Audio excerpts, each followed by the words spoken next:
Hello friends, super magic રસોઈમાં મિત્રો હું આપનું સ્વાગત કરું છું. આજે હું મેથી પાકની રેસીપી તમારી સાથે શેર કરું છું. તો તમને ચોક્કસ શિયાળામાં ઉપયોગી થશે. ગમે તો લાઈક કરજો, શેર કરજો અને સબસ્ક્રાઈબ કરવાનું તો ભૂલતા જ નહીં. અને મિત્રો બાજુમાં રહેલું બેલ આઇકનને પણ પ્રેસ કરજો, જેથી કરીને લેટેસ્ટ વિડીયોની માહિતી તમને મળતી રહે. તો હવે ઇન્ગ્રેડિયન્ટમાં મિત્રો તમે કોઈ પણ વાટકી, થાળી કે તપેલી કે વાટકો સેટ કરો ને એ જ માપથી તમારે આ બધા ઇન્ગ્રેડિયન્ટ લેવાના છે. તો અત્યારે મેં જો આ 1 કપ ભર્યો છે, તો આપણે આ 2 કપ ઘી લીધું છે, એની સામે આપણે આ 1 કપ ઘઉંનો લોટ છે અને 1 કપ અડદનો લોટ છે, અને આપણે 2 કપ ગોળ લીધો છે. આ જ માપથી મેં બધું ભર્યું છે. એની સામે આ 1 કપ આપણે ડેસિકેટેડ કોકોનટ છે, 1 કપ આપણે સૂકો મેવામાં મેં અખરોટ, બદામ અને કાજુનો ક્રમ્બલ ભૂકો કર્યો છે, અને અડધો કપ આપણે મેથીનો પાવડર છે, અને અડધો કપ આપણે ગુંદ લીધો છે. 2 ચમચી આપણે સ્વીટનો પાવડર, 2 ચમચી પીપળી મૂળના ગંઠોડાનો પાવડર અને 2 ચમચી ખસખસ લીધી છે. ટૂંકમાં તમે જે વાસણ સેટ કરો ને મિત્રો, એ પ્રમાણે જ તમારે આ બધું લેવાનું છે. એમ ખાલી ઘી અને ગોળ ડબલ માપ આવે છે, બાકી બધું જે વાટકીથી કપથી ભરો ને એ પરફેક્ટ એક જ આવે છે. અને અડધો કપ આપણે મેથી છે, તો સામે અડધો કપ આપણે ગુંદ છે. હવે આપણે ગેસ ઓન કરી અને ગુંદને તરવાનો છે. તો પહેલાં તો આપણે ગેસની ફ્લેમ મીડિયમ રાખી અને આ જે આપણે આ 2 કપ ઘી લીધું છે ને એમાંથી થોડું ઘી આપણે એડ કરતા જાશું. અત્યારે હું 2 થી 3 ચમચી જેવું ઘી મૂકી દઉં છું. થીણું ઘી છે મિત્રો. જો તમે મેલ્ટેડ ઘી લ્યો ને તો તમારે 2.5 કપ લેવાનું છે. જો આપણું ઘી પણ ગરમ થઈ ગયું છે, તો આપણે થોડો ગુંદ નાખી અને આપણે એને તરી લેશું. પ્રોપર આપણે ગુંદ તરવાનો છે. જો સેજે આપણે કચાશ રહેશે ને તો અંદરથી કઠણ ગુંદ રહેશે, એટલે તમારે આ રીતે એને ગુંદને પરફેક્ટ ફોડવાનો છે. તો આ રીતે આપણે મીડિયમ ફ્લેમ ઉપર જ જો આ રીતે આપણે હલાવતા જાશું અને સરસ આપણો ગુંદ પણ ફૂટી જશે. આવો સેજ જો આપણે લાલાશ પકડે ને એવો આપણે તરવાનો છે, એટલે જરાય તમારો ગુંદ ચવડ નહીં થાય અને સરસ અંદર સુધી ફ્રાય થઈ જશે. તો આ રીતે આપણે થોડો ગુંદ નાખી અને જે આપણે ગુંદ અડધી કપ લીધો છે ને એ તરી લેશું.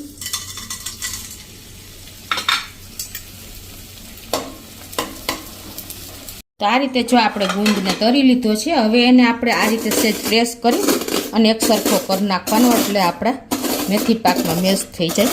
આ રીતે જો આપણો ગુંદ પણ એકદમ સરસ તરાઈ ગયો જો છે ને મિત્રો. હવે આપણે ગુંદ તર્યો ને એમાં જ આપણે આ ડેસિકેટેડ કોકોનટ લીધું છે 1 કપ જેવું, એને આપણે આ રીતે શેકી લેશું સ્લો ફ્લેમ ઉપર. તો આપણું કોપરું પણ શેકાઈ ગયું છે. આપણે જો ઝીણું જ કોપરું લીધું છે, તો એને આપણે એક વાટકીમાં કાઢી લેશું. આ જ પેનમાં આપણે જે લોટ શેકવાનો છે, તો અત્યારે આપણે 3 થી 4 ચમચી જેવું ઘી મૂકી દેશું, અને એમાં આપણે આ જે ઘઉંનો 1 કપ લોટ લીધો છે ને એ નાખી દેશું, અને ગેસની ફ્લેમ મીડિયમ રાખી અને આને આપણે સ્મેલ આવે ને ત્યાં સુધી, લાઇટ બ્રાઉન થાય ત્યાં સુધી શેકી લેશું. અત્યારે તમને કોરું લાગે છે, પણ જેમ શેકાતું જશે ને એમ ઘી છૂટતું જશે, અને જરૂર લાગે તો તમારે 1 જ ચમચી ઘી નાખી દેવાનું. અત્યારે હું થોડું ઘી નાખું છું. ટૂંકમાં આપણે જે લોટ લીધો છે ને એનાથી આપણે ડબલ ઘી લીધું છે. તો જો આપણો લોટ પણ સરસ શેકાઈ ગયો છે અને એકદમ સરસ સ્મેલ આવી ગઈ છે, અને આપણું લોટનું ટેક્સચર જો એકદમ લૂઝ થઈ ગયું છે. શેકાતા આ કન્સિસ્ટન્સી આવી જશે. તો હવે આને આપણે એક બોલમાં કાઢી લેશું. તો આને પણ આપણે લઈ લેશું. આ જ પેનમાં આપણે પાછું 2 ચમચીથી 2.5 ચમચી જેવું ઘી મૂકીને અને અડદનો લોટ શેકી લેશું. એ પણ જે આપણે 1 કપ લીધો છે, જેટલો ઘઉંનો લીધો છે ને એટલો જ આપણે અડદનો લોટ લીધો છે. અડદના લોટને શેકાતા વાર નથી લાગતી મિત્રો, એટલે તમારે આ રીતે જ કન્ટિન્યુ ચલાવતા શેકી લેવાનો છે મીડિયમ ફ્લેમ ઉપર. તો આ રીતે જો આપણે અડદનો કકરો લોટ લીધો છે એટલે આપણો લોટ પણ જો સરસ ફ્લફી થઈ ગયો છે અને શેકાઈ ગયો છે, 2 મિનિટ જેવું થયું છે. હવે એમાં આપણે આજે મેં સ્વીટ પાવડર લીધો છે 2 ચમચી, એ આપણે નાખી દેશું. આ ઘરની સ્વીટ પાવડર છે, જો તમારે બહારનો હોય ને થોડોક વધારે લેવાનો, એટલે એકદમ સ્મેલ સરસ આવે. હવે આપણે 2 ચમચી જેવો પીપળી મૂળના ગંઠોડાનો પાવડર નાખી દેશું. એ પણ આપણે એટલો જ જરૂર છે. પીપળી મૂળના ગંઠોડાનો પાવડર મિત્રો આપણી પાચન શક્તિ વધારે છે અને આપણી ઇમ્યુનિટી બૂસ્ટ કરે છે. અને સ્વીટ છે ને એ આપણે કફને દૂર કરે છે, આપણા હેલ્થ માટે બેનિફિટ છે. આખું વર્ષ આપણે મીઠાઈ ખાધી હોય તો શિયાળામાં તમારે ખાસ આ લેવા જરૂરી છે. અને હવે આપણે જે અડધો કપ જેવો આપણે મેથી પાવડર એકદમ બારીક લીધો છે એને પણ આપણે આમાં જ નાખી દેશું અને એને પણ આપણે હલાવી લેશું આ રીતે. આની સાથે જ આપણે આ બધું સરસ સ્લો ફ્લેમ ઉપર જ શેકી લેશું. અને તમારે ઘીની થોડીક જરૂર લાગતી હોય ને તો આ સ્ટેજે 1-2 ચમચી ઘી નાખી દેવાનું. અત્યારે મને સેજ 2 ચમચી જેવું ઘી ઓછું લાગે છે તો હું નાખી દઉં છું.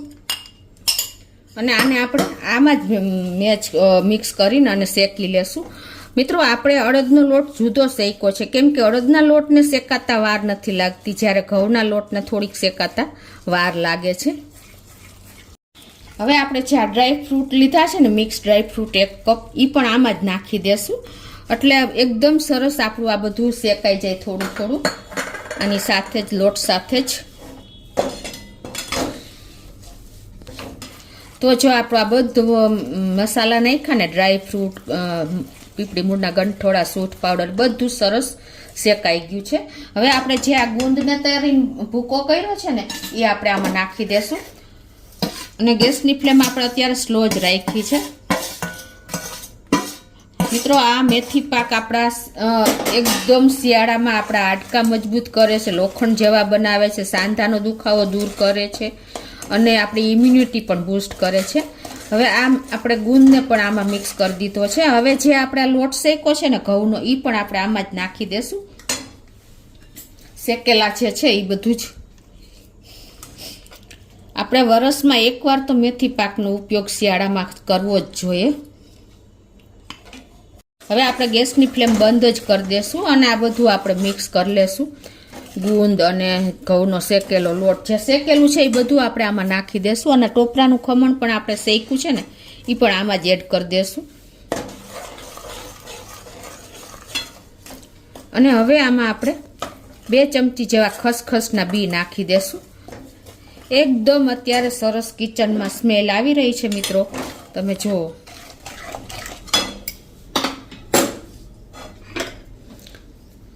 બે ચમચી ખસખસના બી આપણે નાખીને અને મિક્સ કરી લેશું.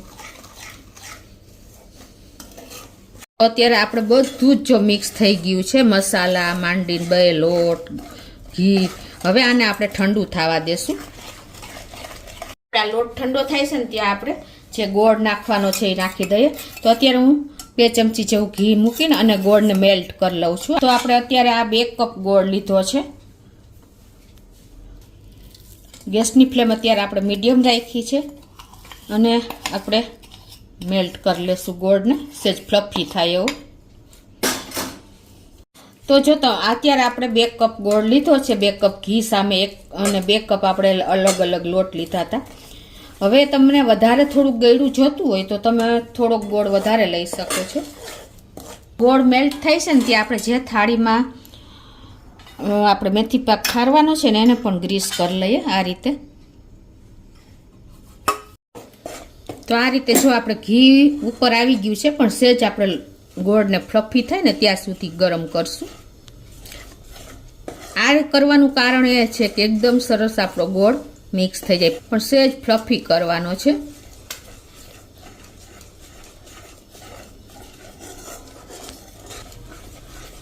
તો આ રીતે જો આપણો ગોળ પણ એકદમ ફ્લફી થઈ ગયો છે, જોયું તમે.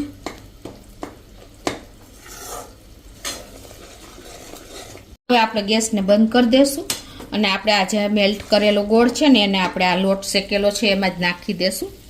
અને આપણે લોટ ઠંડો કરવાનું કારણ એ છે કે આપણી જે પીસ પડે ને આપણો મેથી પાક એકદમ કડક ન થઈ જાય, એટલે આપણે પહેલાં લોટને હંમેશા ઠંડો કરી નાખવાનો. અને હવે આને આપણે મિક્સ કરી લેશું. મિત્રો ગોળને હિસાબે આપણે તમને સેજ મેથી પાક કડવો લાગે તો તમારા ટેસ્ટ એકોર્ડિંગ ગોળની વધઘટ કરી શકો છો.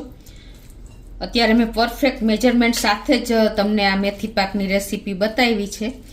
આપણે કોઈ પણ વસાણામાં પરફેક્ટ મેજરમેન્ટ હશે ને તો જ આપણું વસાણા કરવા એકદમ ઇઝી જ પડશે મિત્રો. આમાં કોઈ કાંઈ બહુ પ્રોબ્લેમ નથી હોતો.